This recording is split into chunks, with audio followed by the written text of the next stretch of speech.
The Mystery of the Great Pyramids of Giza.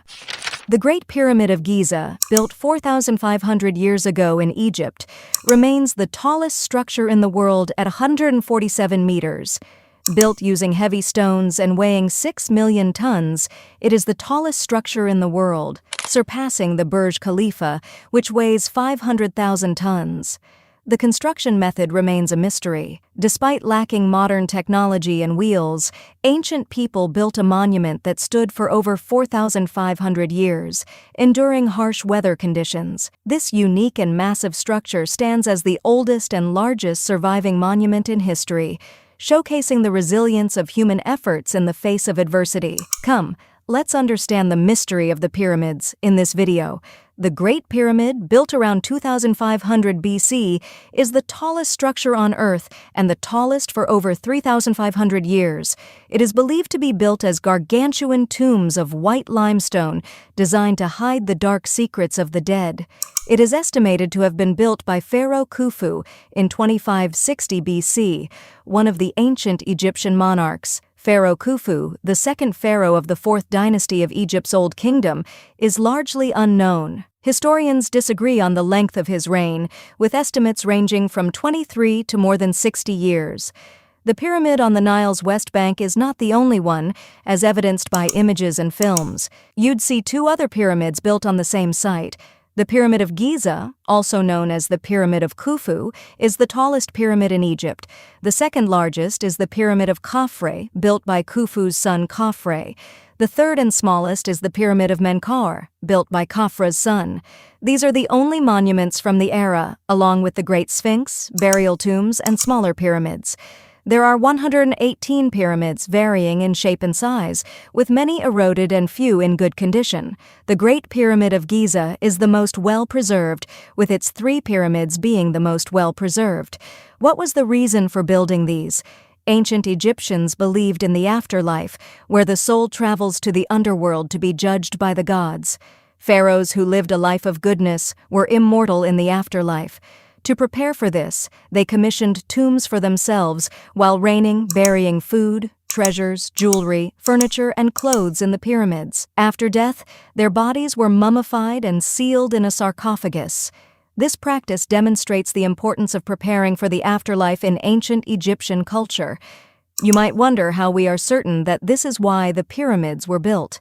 There are 2 main reasons. First, we have discovered scripts written on several other pyramids. Texts on such sarcophaguses and pyramids tell us about their customs. Second, a majority of the historical pyramids in Egypt and Sudan have been used as tombs. However, no substantial evidence was found regarding the Great Pyramid of Giza, leading to alternative theories. When the archaeologists entered the Great Pyramid, they found 3 relics and an empty sarcophagus. The sarcophagus is believed to be of Khufu, and the treasures that must have surrounded it are believed to have been looted before the archaeologists got to it. Those who disagree with this have come up with bizarre alternative theories. One popular theory making rounds is that the Great Pyramid was a power plant that could generate electricity. People who believe this claim that the ancient Egyptians were very technologically advanced and that they had already learned how to harness electricity. As evidence for this theory, some of the ancient artworks are presented. On the walls of some ancient Egyptian temples, such artworks have been discovered that are used to back the claims that they were building a light bulb. Another popular theory claims that the pyramid was a granary to store the crops. This theory was proposed by American politician Ben Carson in 1998.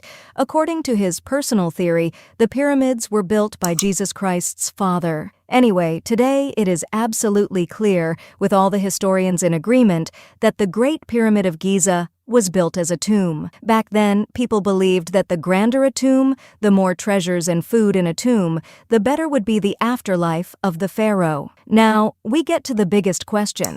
How were these pyramids built?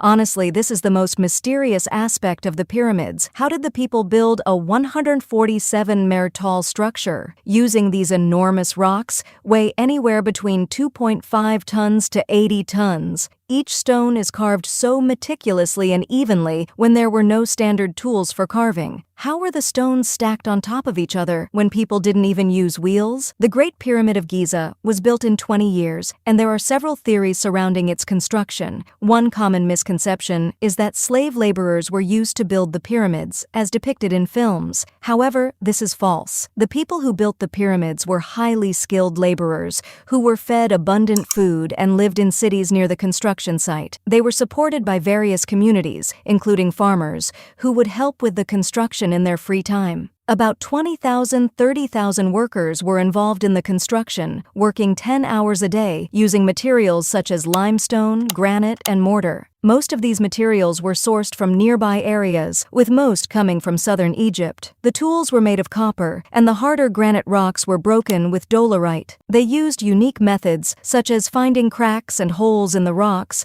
and placing wooden wedges soaked in water in those cracks. The movement of the stones was also a major question. Wheels weren't used in carts at the time, so there wasn't a vehicle with wheels that could load up the stones and easily push them to the site. A plausible theory is that they built rafts floating on the river to move the stones from the quarries. Once the stones were at the pyramids, they were stacked on top of each other using sledges over wet ground. A 2014 study discovered a theory that suggests the Egyptian pyramids were built using a system of ramps instead of pulleys. The theory is based on a painting found at the tomb of Jehuti-Hotep, which shows 170 people pulling a statue on a sledge with ropes. The painting also features a man pouring water on the sand in front of the statue. Archaeologists initially believed this was part of a ritual, but later tested by physicist Daniel Bohn and his team, who found that having a specific ratio of 2% to 5% water in the sand reduced friction between the ground and the object being pulled. The next question is how the stones were stacked on top of each other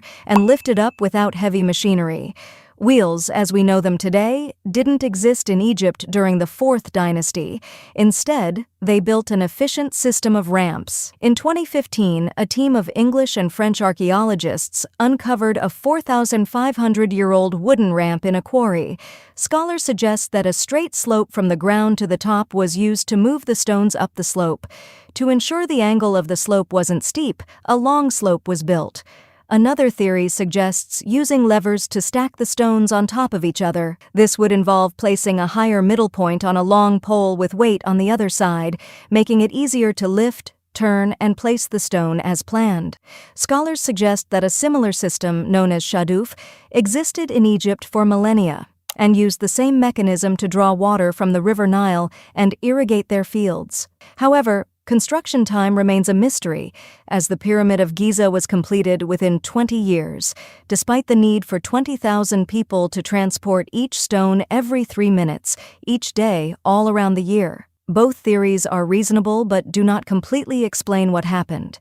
The layers at the bottom were placed without mortar, and then mortar was added to the top layers, increasing the stability of the structure. This is why the Pyramid of Giza still stands despite several earthquakes. The mortar used in the construction is also a mystery, as scientists know the chemistry of the mortar used but have not been able to recreate it. The outermost layer of the pyramid was made of fine whitish limestone, which meant that when sunlight fell on it, the pyramids would shine white brilliantly. The design of the pyramids is fascinating, as they are designed with directions pointing exactly toward north, east, south, and west. This precision is possible due to the absence of a compass and modern technology like GPS. Researchers have proposed 2 theories, following the autumn equinox, where the Earth's tilt allows equal day and night, and using the constellations to align their design. In 1989, Robert Bauval proposed the Orion correlation theory, which claimed that the 3 pyramids in Giza were aligned similarly to the 3 stars of the Orion's belt.